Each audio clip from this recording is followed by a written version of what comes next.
Irmãos e irmãs, então, é a partir desse dogma também, do dogma da maternidade divina de Nossa Senhora, que ela é virgem, que ela foi virgem antes do parto, na hora do parto e depois do parto. Maria sempre virgem.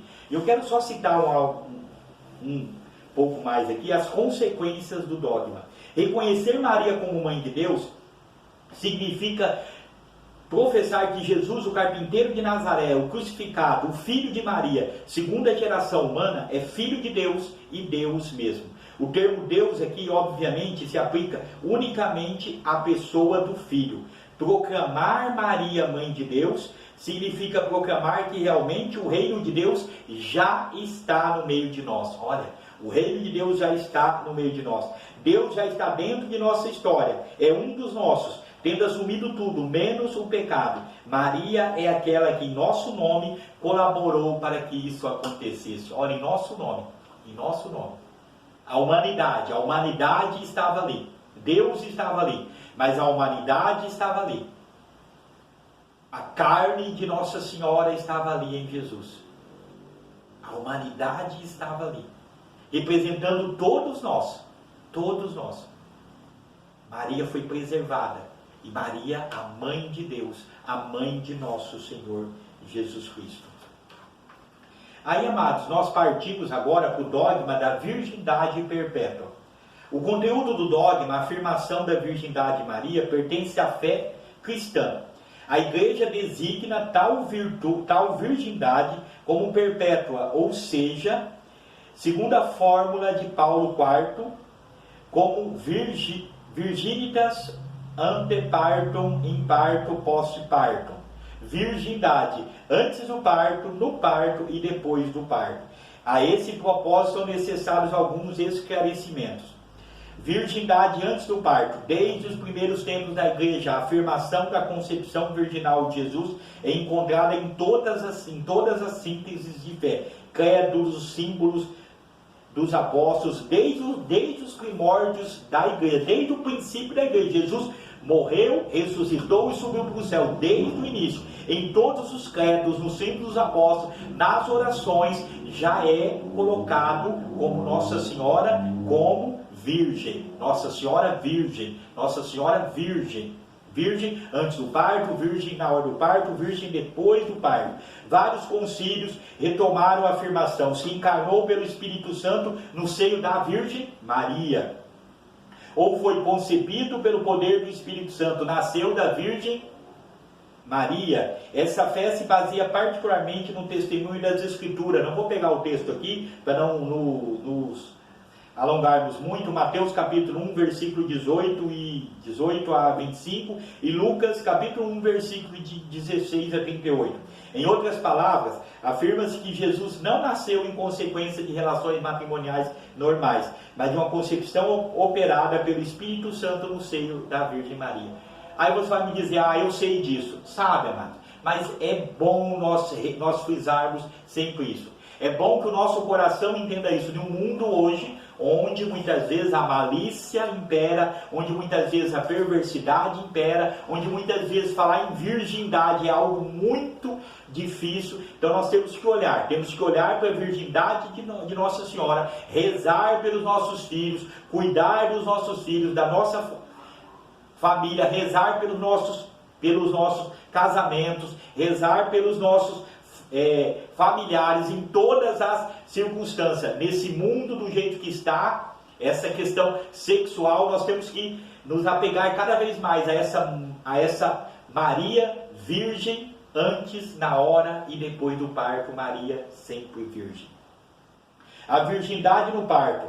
Maria permaneceu virgem física e moralmente. É um dado de fé. No concílio Lateranense de 649, não foi determinado em minúcias o sentido dessa afirmação. A Sagrada Escritura não testemunha formalmente a virgindade no parto, mas foi virgem no parto. Não houve rompimento, não houve nada. Jesus nasceu simplesmente quando teve que nascer. Jesus nasceu virgem na hora do parto, virgem depois do parto.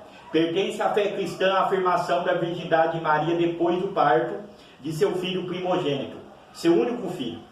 Nós somos filhos de Maria, mas o único filho de Nossa Senhora que veio do ventre dela foi nosso Senhor Jesus Cristo. Algumas pessoas querem questionar porque fala sobre o filho primogênito. Amado, nós somos os irmãos de nosso Senhor Jesus Cristo. Nós somos os outros filhos de Nossa Senhora. Isto é, Maria, depois do nascimento de Jesus, não teve outros filhos, nem consumou seu matrimônio com José. Nem consumou, não teve nenhum ato com São José.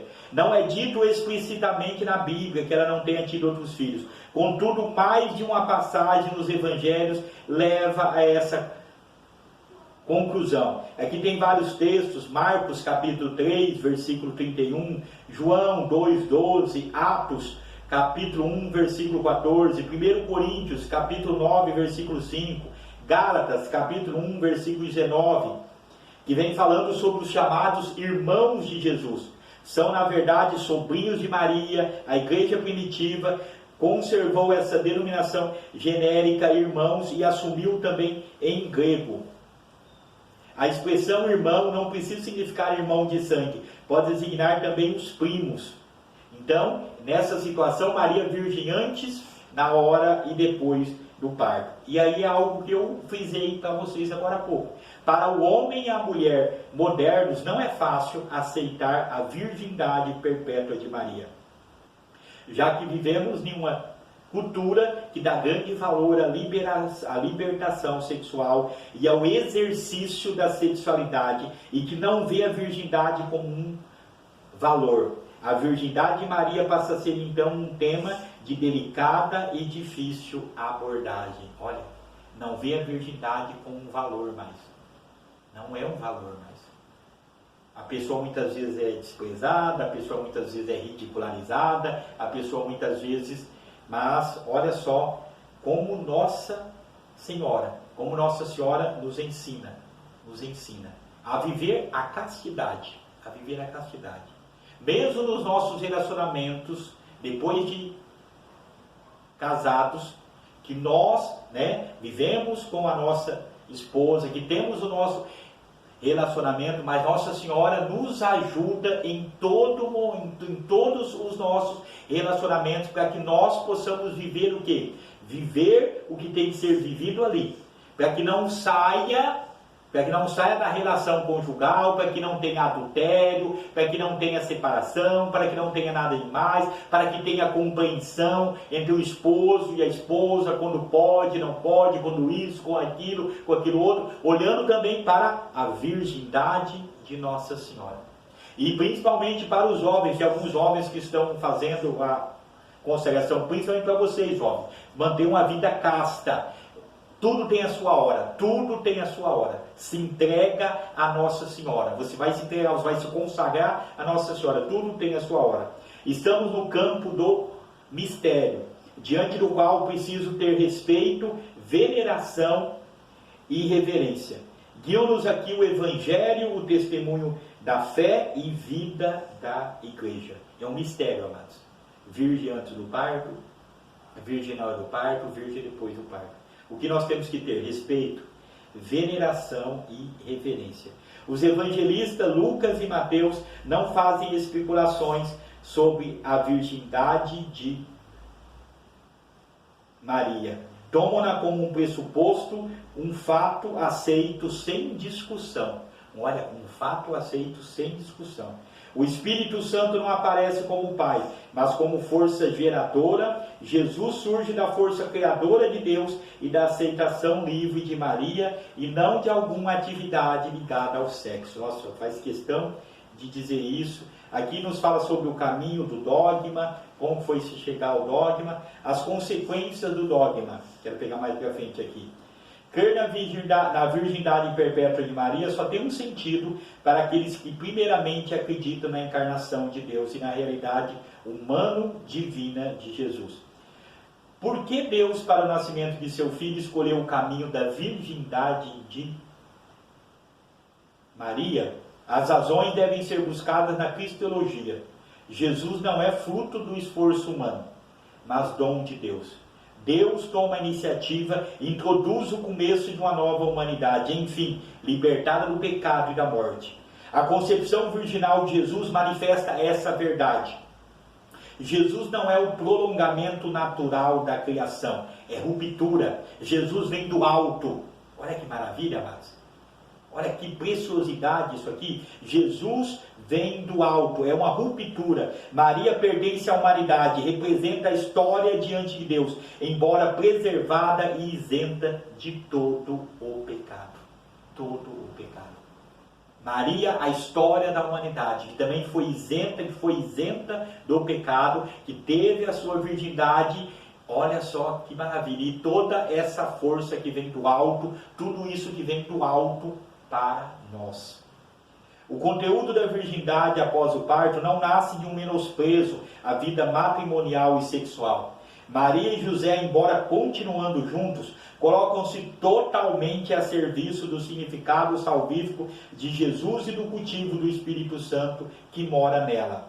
Ambos se encontram no mistério maior do que o mistério do encontro amoroso entre o homem e a mulher. Encontram-se em Jesus, nascido da força do Espírito Santo. Olha que maravilha! Não é nada contra o matrimônio. Não é nada contra a vida sexual no matrimônio entre o esposo e a esposa. Não é nada disso, amado. É algo maior do que isso. É algo maior. É Jesus Cristo. É o Espírito Santo que está em Nossa Senhora. Ave cheia de graça. O Espírito Santo descerá sobre ti, a sombra do Altíssimo te envolverá. A esposa do Espírito Santo está toda cheia do Espírito Santo. Imagina que maravilha. Imagina que maravilha quando José estava vivo ainda. Nossa Senhora, Jesus, José, meu Deus do céu.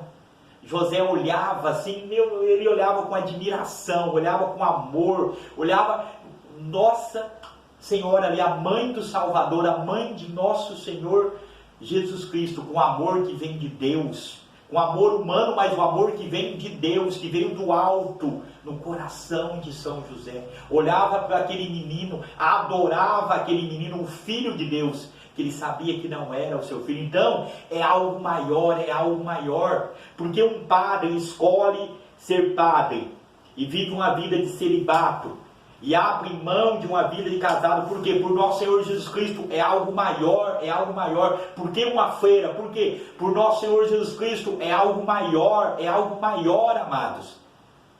É algo maior. É esse o sentido de tudo,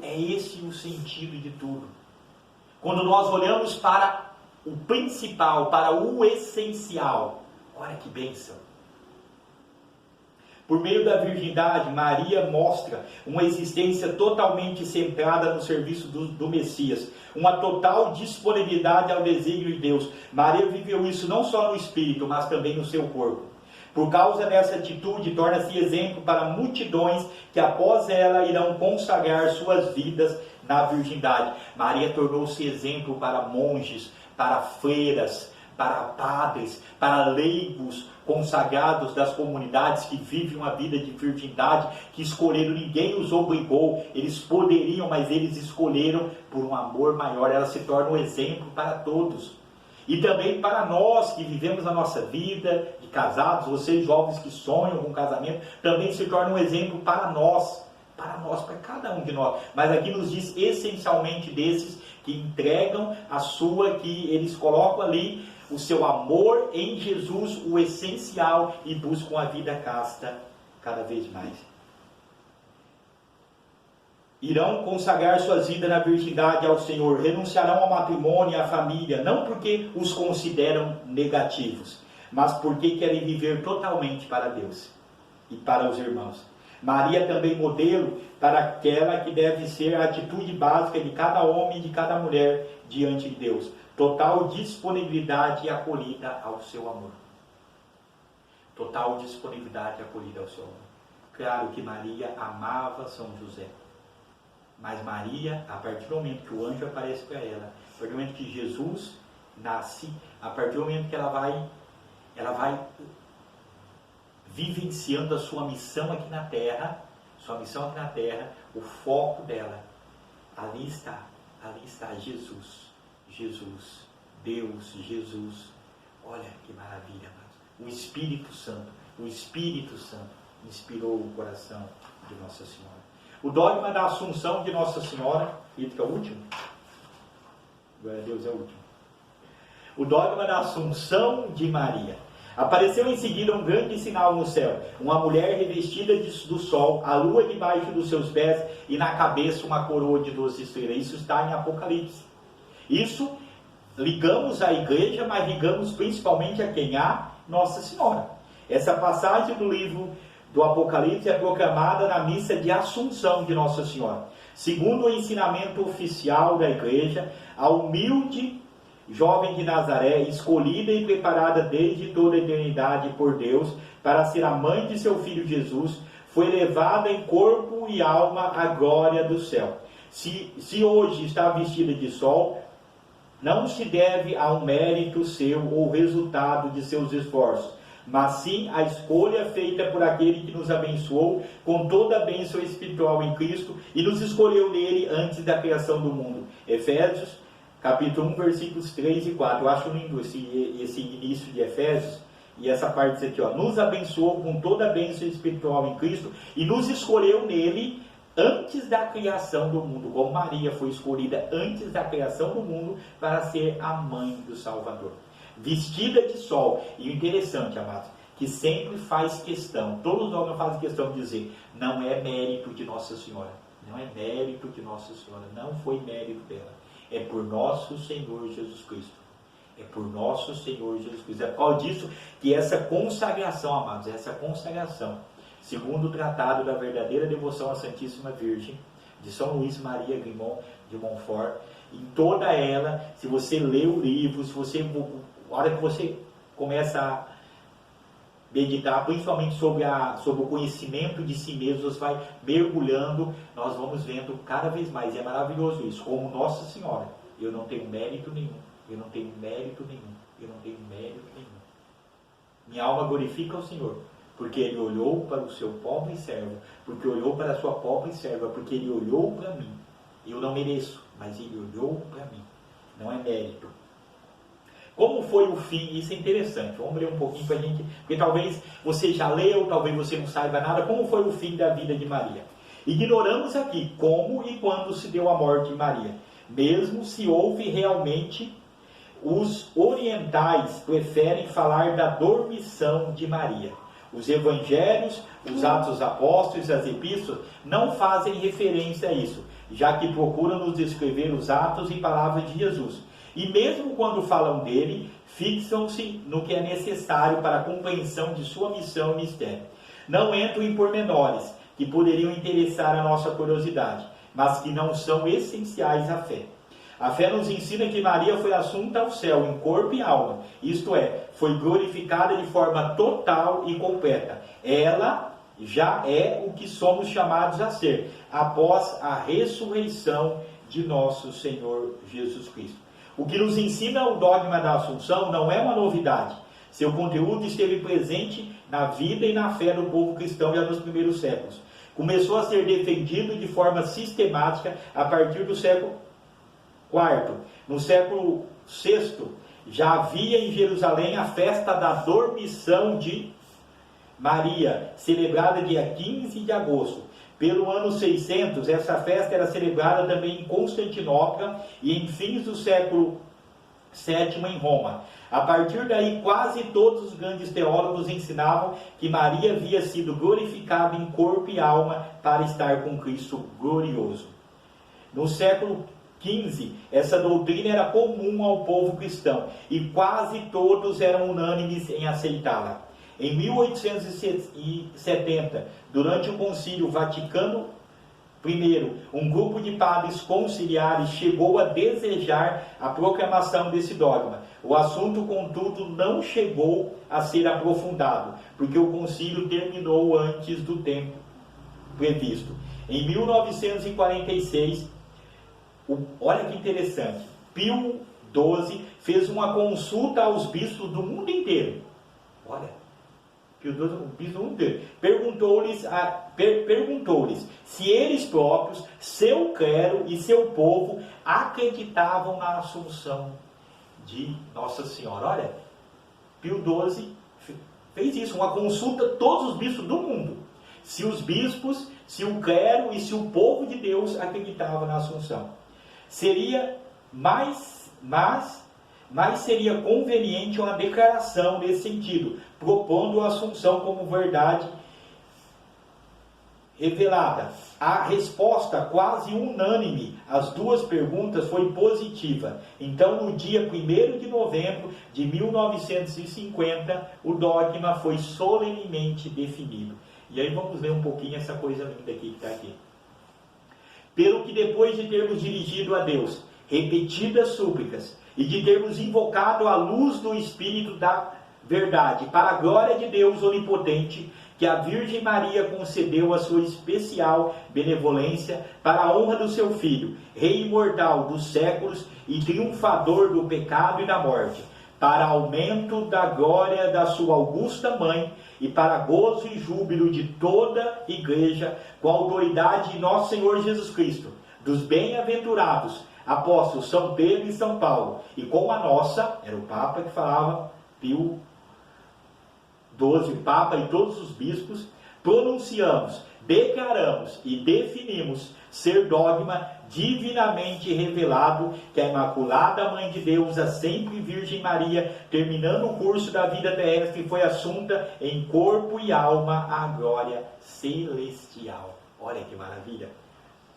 Na fórmula dogmática acima, que eu li agora, estão presentes também os 3 dogmas anteriores definidos: a Imaculada, Mãe de Deus e sempre Virgem Maria. O dogma da Assunção não se fixa no final da vida terrestre de Maria, mas em seu novo modo de existência. E o novo modo de existência de Maria é o novo modo que nós queremos viver. Os evangelhos nos dizem: Jesus voltará. E aqueles que estão mortos ressuscitarão. Uns ressuscitarão para a vida eterna e outros ressuscitarão para a condenação eterna.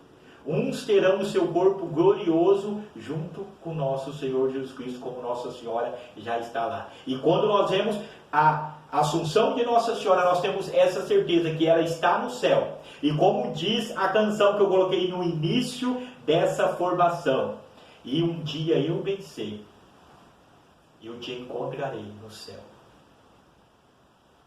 A mãe de Jesus, a prima de Isabel. Bem-aventurada és tu entre as mulheres de Israel. E lá no céu estará ela, Maria, e estará o Cordeiro. Maria, mostra-me o Cordeiro, eu quero adorar. Mostra-me o teu filho, que tu carregastes 9 meses no ventre. Que viveu 30 anos, dos 33 que viveu aqui na terra, viveu 30 anos contigo. Que te amava muito. E tu amavas muito, muito, muito o seu filho. Que entregou para nós: filho, eis aí a tua mãe. Falando a João, o evangelista: mulher, eis aí o teu filho. Falando para cada um de nós. Não citou o nome dele, não citou o nome dela. Para cada um de nós: filhos, eis aí a tua mãe. Mulher, eis aí os teus filhos. Os teus filhos. E é por causa disso, amados, que nós buscamos conhecer ainda mais Nossa Senhora, acreditando no seu amor, acreditando que ela intercede por nós. Amados, eu poderia falar muito mais, poderia citar muitos textos aqui que falam sobre Nossa Senhora, na palavra de Deus. Muitas palavras, muitas vezes no Antigo Testamento, que nós não sabemos, mas tem uma relação a Nossa Senhora. Quando você vai se aprofundando, vai vendo a história dos santos, os santos teólogos, eles vão relacionando aquelas palavras com Nossa Senhora. Muito. Mas o importante é nós crermos que ela é a Mãe de Deus. Nós crermos que ela foi preservada do pecado original. Nós crermos que ela é virgem antes do parto, depois do parto, antes do parto, na hora do parto e depois do parto. E que ela foi assunta ao céu e intercede por cada um de nós. Por cada um de nós. Você que está aí na sua casa, que está acompanhando esse momento, pelo vídeo, no YouTube, eu vou rezar agora. Eu já sei de cor, mas vou pegar na palavra de Deus, que é melhor. o Magnífica, e eu peço que onde que você esteja assistindo esse vídeo, por acaso você não estiver com a Bíblia perto, mas se você estiver, que você possa rezar. Minha alma glorifica ao Senhor, meu espírito exulta de alegria em Deus, meu Salvador, porque olhou para a sua pobre serva. Por isso, desde agora me proclamarão bem-aventurada todas as gerações, porque realizou em mim maravilhas aquele que é poderoso e cujo nome é santo. Sua misericórdia se estende de geração em geração sobre os que o temem. Manifestou o poder do seu braço, desconcertou os corações dos soberbos, derrubou do trono os poderosos e exaltou os humildes. Saciou de bens os indigentes e despediu de mãos vazias os ricos. Acolheu Israel seu servo, lembrado da sua misericórdia, conforme prometera a nossos pais, em favor de Abraão e sua posteridade para sempre. Amém. Amém. Ave Maria, gracia plena, Dominus tecum, benedicta tu in mulieribus, et benedictus fructus ventris tui, Iesus. Santa Maria, Mater Dei, ora pro nobis peccatoribus, nunc et in hora mortis nostra. Amém. Amém. Em uma semana rodeada de Nossa Senhora, dia 27 de novembro, Nossa Senhora das Graças, dia 8 de dezembro, Imaculada Conceição, dia 12 de dezembro, Nossa Senhora de Guadalupe. Então, nessas semanas, assim, dentro de 15 dias, várias festas marianas, nós encerramos esse momento pedindo a intercessão de Nossa Senhora, a bênção de Deus Pai Todo-Poderoso, que é Pai, Filho e Espírito Santo. Amém. Deus abençoe a todos e logo mais teremos o próximo vídeo da última formação da consagração ao tratado da verdadeira devoção à Santíssima Virgem.